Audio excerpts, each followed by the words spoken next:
uma parte das pessoas envolvidas nesses ataques diz-se que é da origem tanzaniana. Então, é nesse contexto que o chefe de Estado se deslocou a Dodoma para poder encontrar soluções para a segurança transfronteiriça.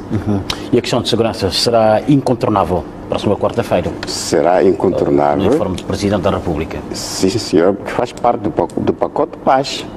Faz parte.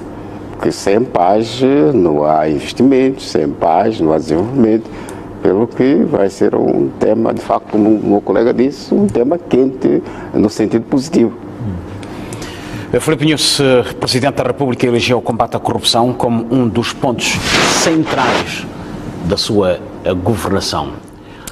O outro ponto quente que provavelmente vai ser abordado neste informe do Presidente da República está a ter algum impacto esta iniciativa presidencial de combate à corrupção em Moçambique, Dr. Luís Xuxa?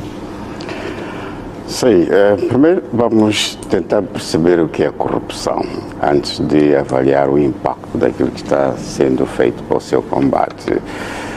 Em termos económicos, a corrupção pode ser definida de vários pontos de vista, mas, do ponto de vista económico, a corrupção é a apropriação da coisa pública para fins individuais, fins pessoais. Tanto a utilização da posição que alguém ocupa, tanto na função pública, para objetivos alheios a essa função.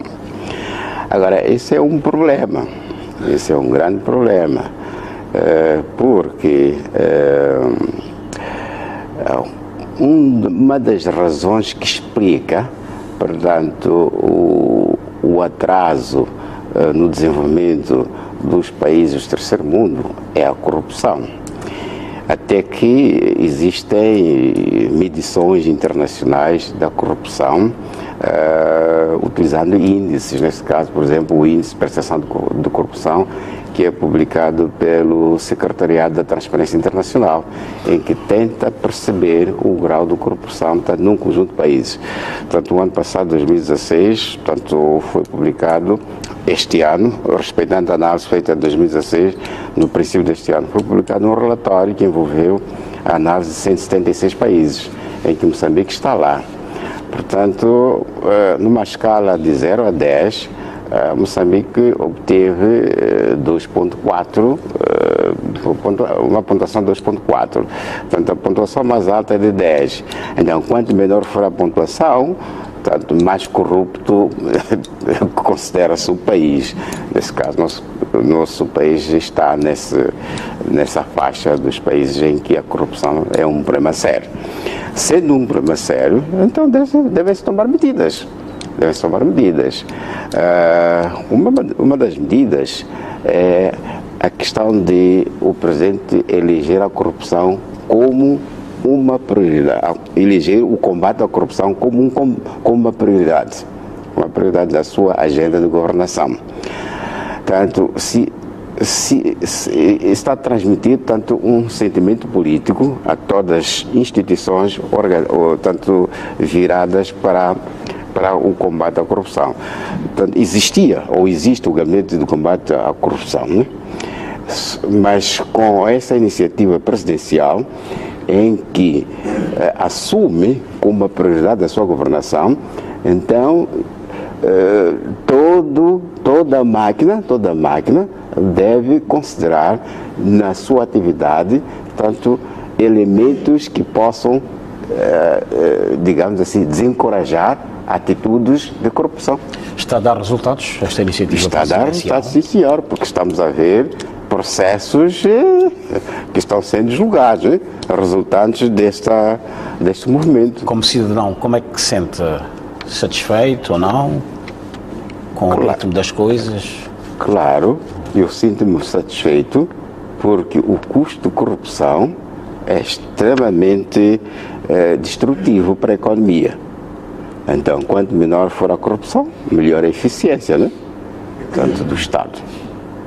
Dr. Jaime Steim, vamos ter também um tema central e incontornável é a corrupção. No informe do Presidente da República, sabe-se que Moçambique só este ano, segundo dados avançados pelo Ministério Público, terá perdido mais de 450 bilhões de meticais. Os valores podem ser muito mais altos que estes oficiais. O que é que vamos ter no informe?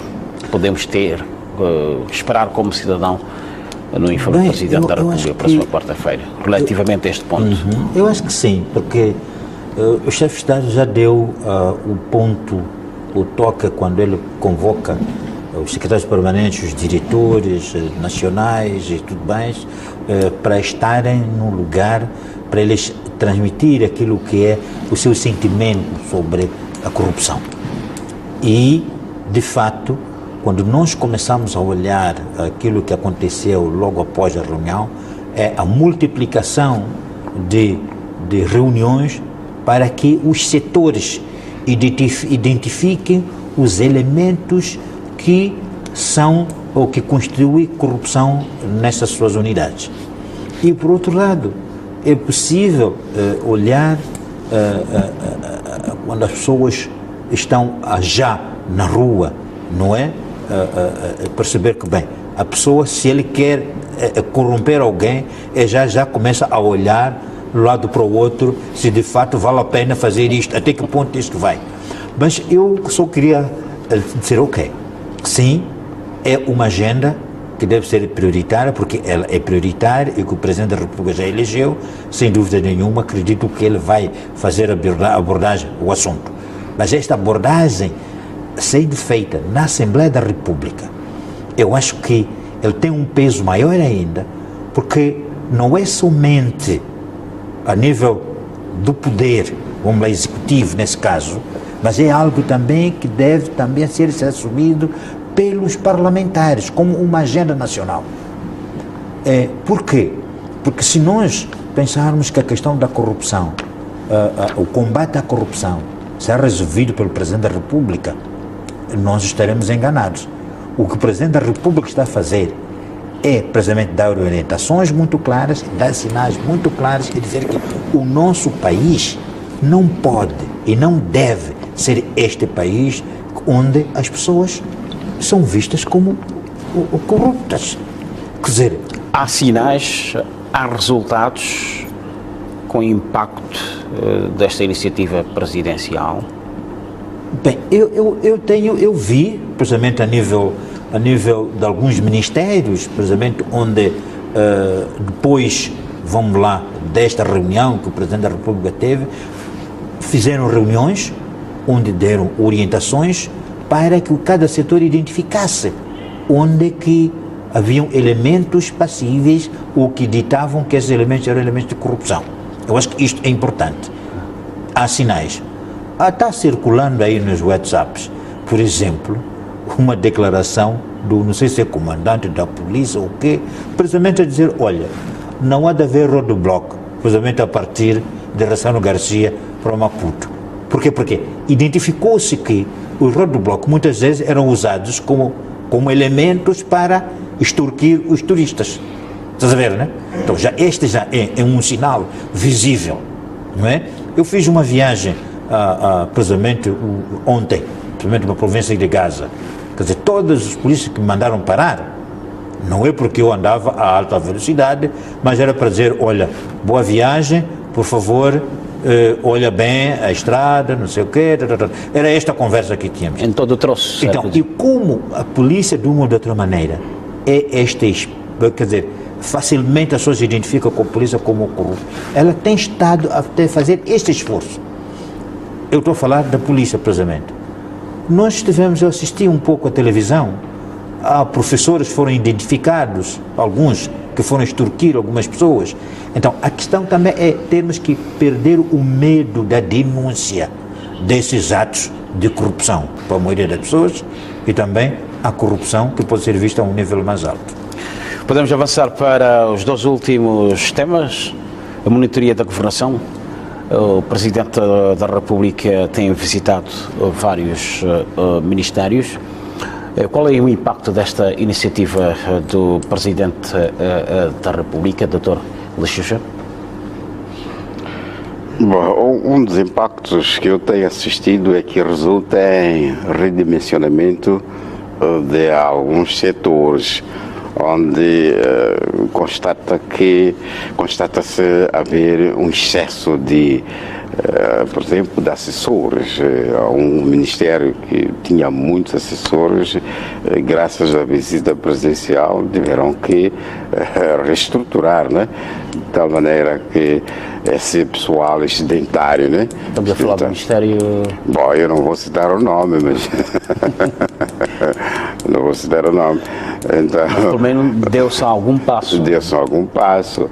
Portanto, há umas alertas que são dadas aos ministérios, por exemplo, nesse caso, e de facto é um sinal positivo. Portanto, porque mais tarde há o processo de acompanhamento para saber se de facto as medidas deixadas pelas suas excelências foram implementadas ou não. Dr. Jamil Steim, esta iniciativa do Presidente da República visitar os ministérios como uma forma de avaliar a governação também? Sim, eu acho que este é um exercício muito importante, porque muitas vezes o Presidente da República vai para a província, não é? Então fica-se na província, acha-se que bem, a presidência aberta acontece na província, como se o Estado, a governação aparecesse somente a nível da província, enquanto temos ministérios que eles têm uma relação com a província, e estes ministérios têm políticas que devem formular e essas políticas devem ser implementadas a um determinado nível. Então, a ida do Presidente da República a um ministério, como visita, ele tem muitas vezes como consequência orientações muito claras do ponto de vista daquilo que deve ser aquilo que devem ser as ações de melhoria na gestão do Ministério e na formulação de políticas. E isto tem estado a acontecer. É verdade que muitas vezes as pessoas podem pensar, bem, acontece que o ministro, o presidente visitou, então não tirou aquele ministro, não sei o que, mas eu acho que o objetivo do presidente, quando ele visita, precisamente, um determinado ministério, é para olhar em que medida aquilo que são os termos de referência, vamos lá, do determinado ministério, aquilo que deve ser a gestão do ministério, aquilo que tem que ser a ação do ministério em relação ao seu o nível de atuação, o que é que está a se passar. Então, eu acho que tem havido resultados por causa do nível de orientação que depois ele deixa precisamente a todos os trabalhadores ou ao nível da direção do Ministério. Ele tem feito isso muito bem e quando ele vai ao Ministério, ele vai com um conhecimento muito claro daquilo que se passa também nos ministérios e também ele vai percebendo em loco o que é que de fato essas coisas têm estado a acontecer. E vamos abordar como último ponto a agricultura como base de desenvolvimento. Temos a indicação de que a campanha agrária 2016-2017 terá sido a melhor dos últimos 20 anos. O que é que vamos ter de informe do Presidente da República relativamente a esta área tão fundamental, Dr. Jamil Steim? Bem, eu acho que eu não entendo muito da agricultura. A única coisa que eu sei é que eu gosto de comer maçaroca, gosto de ter bom amendoim e tudo mais, mas eu acho que sem dúvida não é possível fugir de falar da agricultura. Primeiro é que a nossa Constituição ele declara precisamente a agricultura como a nossa base de desenvolvimento. Isto nós assumimos sempre, não é? Então, estes 2 últimos anos assumiu-se isso como a bandeira, vamos lá, para dar alavanca a esta economia.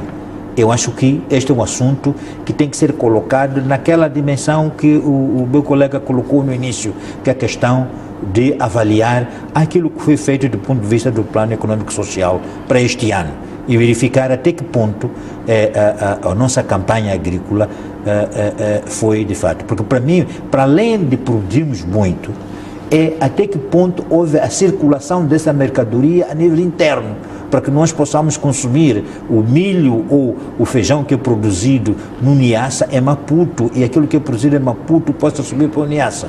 Então, isto é fundamental. Há indicações que há muita produção agrícola que não foi escoada, sobretudo na zona norte de Moçambique.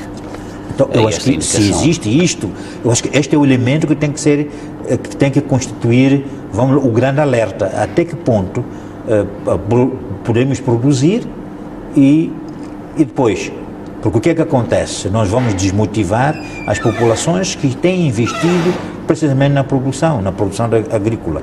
E temos que criar formas de comercialização, mas eu acredito que, acima de tudo, foi precisamente para propiciar que possamos ter a produção interna, possamos, sim, comer, mas também possamos exportar. Eu acho que a ideia é esta, não é para podermos captar divisas, mas acima de tudo também para podermos satisfazer as nossas necessidades internas. O circuito de comercialização, é como importante é que funciona? Isto. Eu acho que tenho visto que há um esforço muito grande por parte do governo para a resolução desta questão na perspectiva das infraestruturas. Estou a falar de estradas, precisamente, para poder haver essa circulação. Estrada, as linhas férreas, como este elemento que possa ser usado para a comunicação. Doutor, a questão da campanha agrária, comercialização? Bom, a única coisa que eu possa contribuir deste último tópico é que Moçambique deve deixar de depender da boa vontade da natureza. Portanto, se for a olhar porque que a campanha agrícola foi a melhor de todos os tempos, está mais relacionado com a chuva, né? Se não há chuva, não há produção.